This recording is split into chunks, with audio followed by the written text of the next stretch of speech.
नमस्कार साथियों, 2024 का अंतरिम बजट आ चुका है। क्योंकि ये अंतरिम बजट इसलिए क्योंकि लोकसभा के चुनाव आ रहे हैं, तो फुल बजट तो सरकार निकाल नहीं सकती है। तो अंतरिम बजट निकाली है और इस बजट में क्या-क्या मतलब सरकार ने दिया है, किस पर फोकस डाला है और किस प्रकार से ये बजट होगा। और भारत जो डेवलपमेंट है 2047 का हमने विकल्प रख रखा है कि हम डेवलप भारत बना के रहेंगे, विकसित भारत बना के रहेंगे। तो उसमें किस प्रकार से फ़ायदा देगा, तो इसकी कुछ बेसिक बातें करते हैं। फिर जो इसमें पूरा वो है, किस-किस बिंदुओं पर फोकस किया गया है इस पूरे बजट में, उन पर चर्चा करेंगे तो वीडियो थोड़ा लंबा हो जाएगा। तो आप बिल्कुल मैं शॉर्टकट बताऊँगा, बिल्कुल जो भी पॉइंट टू पॉइंट है ना इसमें, वह पूरी बातें कवर करेंगे। तो निर्मला सीतारमण जी से बात करते हैं कि हमारी फाइनेंस मिनिस्टर है, उसने अब तक 6 बार ये बजट पेश कर चुके हैं और वह टॉप 5 में आ चुकी है। मतलब इससे पहले 6 बार बजट पेश करने वाले हमारे वित्त मंत्री और भी रह चुके हैं। और ये मतलब जो ये बजट का फोकस रिहा है ना, ये सरकार के 2014 से 2024 तक जो 10 सालों में किया है, उनकी जो उपलब्धियाँ उनको फोकस में रखा गया और उनको गिनवाया गया है कि हमने हमारी सरकार ने ये किया है बजट में। और उन्होंने ये भी कहा है कि आने वाले दिनों में हमारी जो जीडीपी की ग्रोथ रेट रहेगी वह 7% से अधिक रहेगी, अनुमानित है आरबीआई के। और जो इंटरनेशनल संस्थान है ना वो भी है। तो इसमें मतलब पहली निर्मला सीतारमण जी ने पहला स्टार्ट करने से पहला बिंदु ये डाला कि हम भारत के लोग सबका साथ, सबका विकास, सबका विश्वास और सबके प्यार के साथ हम जो विकसित भारत की नींव रखी है, उसको हम 2047 तक भारत को विकसित भारत बना देंगे। इसमें दूसरा पॉइंट ये रखा कि जीडीपी की ग्रोथ रेट हम लगातार ये कंसिस्टेंसी रहेगी और लगातार बढ़ती रहेगी। उनके साथ ही इन्होंने बोला कि हम 80 करोड़ लोग, भारतीय जो लोग हैं ना 80 करोड़, उनको मुफ्त में राशन देने की बात कही गई है और हमने दिया है। और उन्होंने ये बोला है कि चौथा पॉइंट कि हम समान न्यायता और विकास के लिए जितनी भी वो आएगी, दिक्कतें आएगी, हम मिलकर साथ मिलकर हम पूरा करेंगे। इन्होंने ये बात कही है। और जो नरेंद्र मोदी ने पहले बोला था ना कि मेरे लिए जो 4 जातियाँ वो मुख्य है, चाहे दुनिया में मतलब भारत में कितनी जातियाँ, पर जो मैंने ना विकास के रूप में, वह नरेंद्र मोदी 4 जातियों पर फोकस डाले थे। वो थी महिला थी, युवा थी, गरीब थे, किसान थे। तो मुख्य जो 4 जातियाँ नरेंद्र मोदी के लिए, उनको भी मेंशन किया गया है और इन पर ही जो 4 जातियाँ, इन पर पूरा फोकस रख के पूरा बजट इनके इर्द-गिर्द ही रखा गया। तो उनमें ये योजना थी कि 34 लाख करोड़ के जो पीएम खाते, जनधन खाते खोले गए हैं और 78 लाख महिलाओं को जो विधवा उनको पेंशन दी गई है।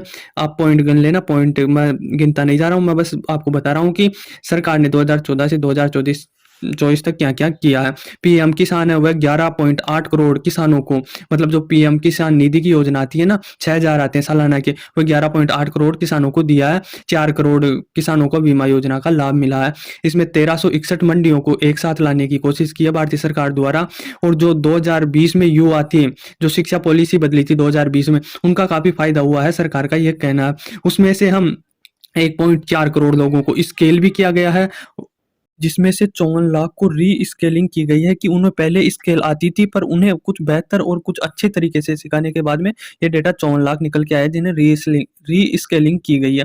उसमें से हमारी शिक्षा को बताएँ तो हम 7 आईआईटी कॉलेज दिए हैं और 16 आईआईटीएस दिया है और 7 एम्स दिया है और 390 मेडिकल कॉलेज दिए है, उन्होंने बताया ये। और 43 करोड़ का लोन दिया है, जो मतलब एंटरप्रेन्योर बनना चाहते हैं, जो अपना उद्योग शुरू करना चाहते हैं, मतलब बिज़नेस या कोई धंधा स्टार्ट करना चाहते हैं, तो उनके लिए लोन इंटरेस्ट फ्री देने की बात कही गई है। अब इनमें महिलाओं को एम्पावरमेंट करने के लिए बताया गया कि महिलाओं को मतलब आगे आना चाहिए और उन्हें भी अपनी रिस्पॉन्सिबिलिटी समझनी चाहिए और जो भी उनका देश की जीडीपी में, देश के लिए जो भी योगदान है, उनको पूरा करने चाहिए। इसका कहने का मतलब यही है सरकार का कि हम महिलाओं को दबा रखे हैं, महिलाओं को वो अधिकार नहीं दे रहे हैं जो उन्हें डिजर्व करती हैं।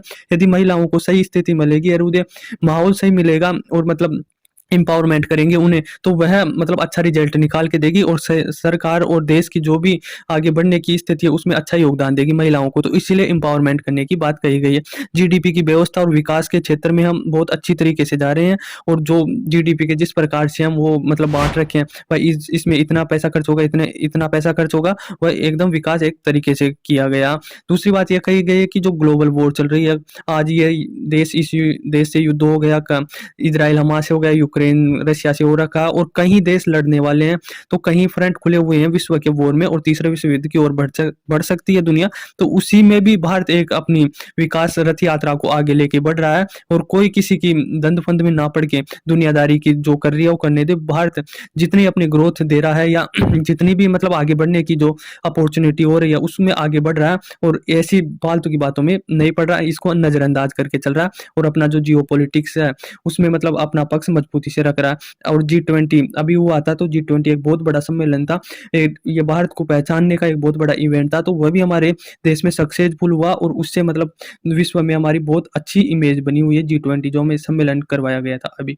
उसी में से G20 में से ही एक मतलब बहुत अच्छा तोहफ़ा निकल के आया आईमेक, जो India, middle east, Europe economic corridor है, उसी की भी बात की गई है कि यह जो भारत के विकास 2047 तक हम एम रखा रखा है, उसको मतलब बैकबोन बनेगा, रीढ़ की हड्डी बनेगा ये आईमेक इकोनॉमिक कॉरिडोर। और चाइना की जो इतना फास्ट तरीके से बढ़ रहा था पहले, अब तो नहीं बढ़ रहा, तो उसकी रीढ़ की हड्डी तोड़ने में कामयाब होगा। तो रीढ़ की हड्डी टूटे नहीं टूटे, चाइना से हमें कोई मतलब नहीं है, पर जो हमारे विकास का बैकबोन बनेगा, ये बहुत विकास होगा इस यदि ये इकोनॉमिक कॉरिडोर बन जाता है तो। तो इसी को लेकर विकसित भारत की नींव डाल रखी है भारत ने, मतलब सरकार ने कहा है कि हम इस बजट से विकसित भारत और 2047 की ये मतलब नींव डाल रखी है। उसके साथ ही उन्होंने एक नारा दिया था, मैंने पहले भी बताया आपको, कि सबका साथ, सबका विकास, सब पर विश्वास और सबके प्यार के साथ ही हम 2047 तक हमारे भारत को विकसित भारत बना पाएंगे। और जो अमृत काल है, इन योजनाओं को, जो भी योजना आएगी उनको हम ईमानदारी से करेंगे और मतलब पूरी व्यवस्था के साथ हम इस विकसित भारत की नींव डालेंगे। तो यही था कि जो भी है ना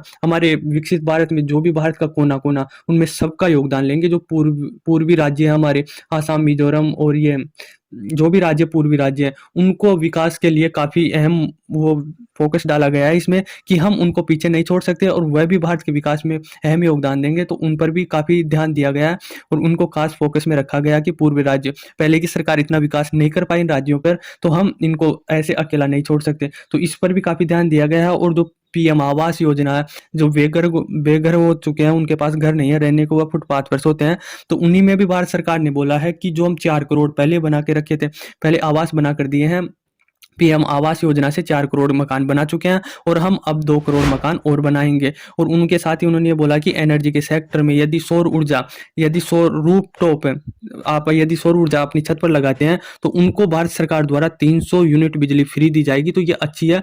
यदि फ्री भी मिलेगी ना, तो मतलब सौर ऊर्जा से जो वह बिजली प्रोड्यूस करेंगे, तो उनके लिए रिटर्न भी कुछ मिलेगा। तो फ्री देंगी भारत सरकार, तो उनसे वो किसान भी उसको दोबारा लौटा पाएगा। तो एक बहुत अच्छी स्कीम निकल के आएगी कि कुछ रिटर्न हमारे पास आए। अगर हमने इन्वेस्टमेंट किया, 300 यूनिट फ्री दे रहे हैं किसान को या कोई भी जो व्यक्ति है, तो वह भी हमको बदले में कुछ रिटर्न दे पाए, तो सौर ऊर्जा द्वारा हमें कुछ विद्युत वह दोबारा लौटा पाएगा। तो इसमें मतलब 20-25 हज़ार रुपये सालाना के उस किसान के या उस व्यक्ति के बन पाएँगे। और इसमें यह बोला गया है कि जो 9 से 14 साल की लड़कियाँ होती है, उनमें बीमारियाँ काफ़ी हो जाती है, तो उनमें 14 से 9 साल की लड़की की जो वैक्सीन लगाई जाएगी, वह मुफ्त लगा पाएगी। और तो ये बहुत अच्छा कदम है। आयुष्मान भारत को लेकर जो छोटे वर्कर हैं, आंगनवाड़ी वर्कर हैं, उनको लाभ पहुँचाने के बारे में कहा गया है।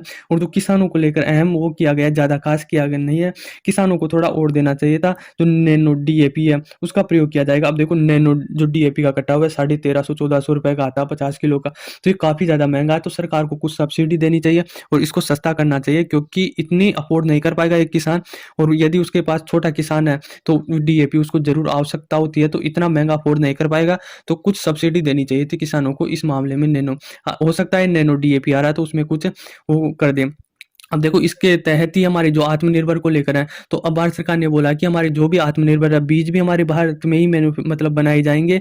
जो संकरों के बनते हैं ना, पीडी टू पीडीएफ टू एफ3 में, तो वह भारत में ही बनाया जाएगा। जो तेल है वह भी भारत में ही बनाया जाएगा। जो मत्स्य समुद्र में मछली पकड़ते हैं, उनको जो भारत की पूर्ति की जाएगी, उसके बाद में हम एक्सपोर्ट भी करेंगे। यह मतलब भारत सरकार बजट में आया है इस बार। इस बार बजट में ये भी आया है कि जो लखपति दीदी है, उस योजना को भी हम साकार करेंगे और 3 करोड़ जो वे महिलाएँ हैं, उनको लखपति बनाया जाएगा। वह पहले 2 करोड़ थी, अब 3 करोड़ होने वाली है जो लखपति बनेगी। मतलब उसके युद्ध जो वो कोई भी बिज़नेस करेगी, उसमें भारत सरकार उसकी मदद करेगी और मदद के बाद में जो पैसा आएगा वह लखपति बनाया जाएगा उसको। उसमें रेलवे को लेकर भी काफ़ी बड़ा अनाउंस हुआ है कि जो रेलवे के 3 इकोनॉमी कॉरिडोर बनाए जाएँगे। एक एनर्जी को लेकर, जो एक पोर्ट को लेकर, जो बंदरगाह है, और एक ट्रैफिक को लेकर। मतलब कॉरिडोर का मतलब क्या है कि स्पेशल ट्रेनें चलाई जाएगी एनर्जी के सेक्टर में। जहाँ भी इसकी कोई खाने होगी, तो वहाँ पर स्पेशल इस एनर्जी के लिए ही ट्रेन चलेगी।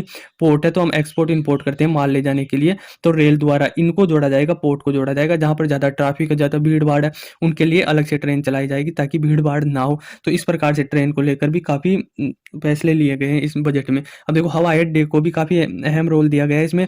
149 हवाई अड्डे बनाए अब तक भारत में है, पूरे 149 हवाई अड्डे बन चुके हैं और जो पूरे यात्री है 1.3 करोड़ यात्री इससे वो करेंगे और जो 1000 से ज़्यादा विमानों का निर्माण किया जाएगा। उसके साथ मेट्रो का भी किया जाएगा और जो नमो भारत है, वंदे भारत है, उस प्रकार की ट्रेनों का भी निर्माण किया जाएगा और जो पुरानी ट्रेनें हैं, उसको 40,000 बोगियाँ नई मतलब वीआईपी बोगियाँ उनसे जोड़ा जाएगा। मतलब ट्रेन को तो चेंज नहीं किया जाएगा पर जो वीआईपी फैसिलिटी देती है ना, जो डब्बे आते हैं ट्रेन के, वो 40,000 नए बनाए जाएंगे। जैसे वंदे भारत में, नमो भारत में वीआईपी वो दिया है ना, वो उस प्रकार से दिया जाएगा। और इसमें ये एक और दिया गया है कि हमने एम रखा था कि नेट जीरो होगा 2070 तक, तो उसको भी ध्यान में रखते हुए बोला है कि हम मतलब पूरा एनर्जी ट्रांसपोर्ट वो कर देंगे, चेंज कर देंगे। मतलब जो कार्बन उत्सर्जन करते हैं उनसे हटकर हम मतलब सौर ऊर्जा पर और इस विद्युत पे आ जाएंगे। इसमें इलेक्ट्रिकल गाड़ियों पर भी काफ़ी फोकस किया गया है कि ज़्यादा से ज़्यादा भारत सरकार सब्सिडी प्रोवाइड करे और जो इलेक्ट्रिकल गाड़ियाँ उनका ही प्रयोग करें। और इनमें ब्लू इकोनॉमी 2.0 का भी प्रयोग किया गया है कि जो समुद्र में हम जितने भी रिसर्च करते हैं, जितनी भी हमारी आयात होता है, निर्यात होता है, जैसे मछली पकड़ना और भी कई प्रकार के उद्योग चलते हैं, तो ब्लू इकोनॉमी को भी काफ़ी फोकस में रखा गया है और इससे भी मतलब काफ़ी फ़ायदा होगा भारत सरकार को। तो इसको भी काफ़ी मतलब बहुत ज़्यादा लोगों को रोज़गार मिलता है। समुद्री जो मछली पकड़ते हैं, मछुआरे होते हैं, तो उनको ब्लू इकोनॉमी कहते हैं, तो उसको भी काफ़ी फोकस में रखा गया और आगे बढ़ने का टारगेट सेट किया गया। अब देखो अमेरिका जो हमारी फॉरेन रिजर्व है, जो मतलब विदेशों का कितना यहाँ पर हमारी रिजर्व है, तो 590 बिलियन डॉलर हमारी रिजर्व है और ये काफ़ी अच्छा रिजर्व है। तो इसको लगातार बढ़ाने के लिए भारत द्वारा कहीं जो कंपनी आती है विदेशों से, तो वह इन्वेस्टमेंट करती है, तो उससे ये बढ़ता है। जो कहीं विदेश में नौकरी करते हैं, वो बाहर से वो विदेश से भारत में पैसा भेजते हैं, तो उसमें भी ये फॉरेन इन्वेस्टमेंट काफ़ी आता है, तो ये लगातार बढ़ रहा है। तो उसी की भी बात की गई है इसमें, इस बजट में। और जो मतलब पहले हमारा बजट था वह 23.24 करोड़ लाख करोड़ का बजट था, जो मतलब अब ज़्यादा कहीं सॉरी 34 लाख करोड़ का बजट था और अब 44 लाख करोड़ का बजट हो गया। इसमें से 23 लाख करोड़ तो मतलब टैक्स आता है, जो जीएसटी वगैरह से आता है, और 4 लाख करोड़ का अन्य कहीं लग जाते हैं, जैसे आपने कहीं चालान कटवाया है या तेल का, दारू का, इस प्रकार के टैक्स इसमें 4 करोड़ एक्स्ट्रा आए। तो 23 तो जीएसटी से आए हैं और 4 करोड़ ये ऐसे आए हैं, तो टोटल टैक्स कितना आया? 30 करोड़ के समथिंग टोटल टैक्स आ गया।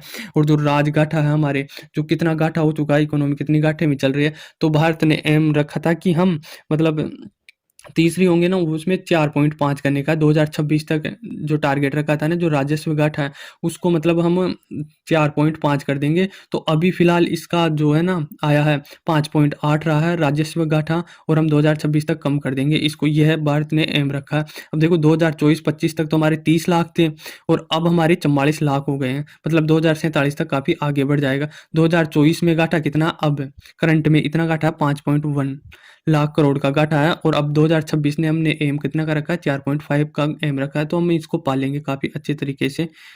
पहले हमारे 14.13 लाख करोड़ का कर्जा था, उसको घटाकर हमने 11.75 लाख करोड़ पर ला रखा है। मतलब कर्जे में भी काफ़ी कमी आई है। इसका कारण ये है कि हमारी लगातार इकोनॉमी बढ़ी है, तो इकोनॉमी बढ़ने से हमारा जो घाटा है वह कम हो गया, और लगातार सरकार कोशिश भी कर रही है कि कहीं न कहीं इस राजस्व घाटा को कम कर दिया जाए। और जो 2026 है, जो हमारी जीडीपी का, वो 4.5% ईसाई हमारे जो वो रहेगा ना, मतलब घाटा रहेगा, उस एम रखा है 2026 तक। इसमें टैक्स पेयरों को भी किया गया है कि हम 2014 में 2.5 लाख से अधिक की आमदनी पर टैक्स लगा रखे थे, पर अब 2024 में उसको बढ़ाकर 7 लाख कर दिया गया कि यदि आप 7 लाख सालाना का कमाते हैं तो आपको कोई टैक्स नहीं देना पड़ेगा। पहले 2014 में ये था कि अगर आप 2.5 लाख भी कमाते हो ना, 2.5 लाख से ज़्यादा, तो भी आपको टैक्स भरना पड़ेगा। तो भारत लगातार ग्रो कर रहा है और ये बजट काफ़ी अच्छा रहा है। इस पर आनंद महिंद्रा ने भी काफ़ी अच्छा रिस्पॉन्स दिया। उनका जो x.com है उन पर ट्वीट करके बताया है कि जो बजट है वह भारत की जो 2047 आने वाला है, जो अमृतकाल चल रहा है, विकसित भारत का एम रखा, उसमें काफ़ी अच्छी नींव रखा गया है इस बजट के द्वारा, और इस बजट काफ़ी अच्छा है। तो विकसित भारत एक आगे बढ़े, लगातार आगे बढ़े, और जो भी मदद हो सके उसको, जो कोशिश सरकार की हो या आम नागरिक हो या उद्योगपति को, अपना 100% दे। तो आई होप आपको समझ में आया होगा कि ये बजट पूरा ये टोटल ये था। तो धन्यवाद।